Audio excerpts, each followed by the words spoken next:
Ramiz Mehdiyev planında dövlət hakimiyyətini zorla ələ keçirdikdən sonra keçid dövrü üçün müvəqqəti dövlət şurası formatında qurum yaradılmasını təklif edib. Bu plan 87 yaşlı köhnə bürokratın özünün rəhbər olmasını nəzərdə tutub.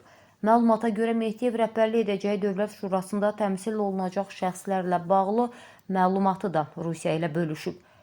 Bu barədə APA-nın etibarlı mənbələrdən əldə etdiyi məlumatda bildirilir. Mənbənin dediyinə görə, Azərbaycan və Rusiya prezidentlərinin görüşdüyü düşənbədə Rusiya tərəfi özü Ramiz Mehdiyevin təklifini və onun şəbəkəsinin planı haqqında Azərbaycan tərəfinə məlumat verib.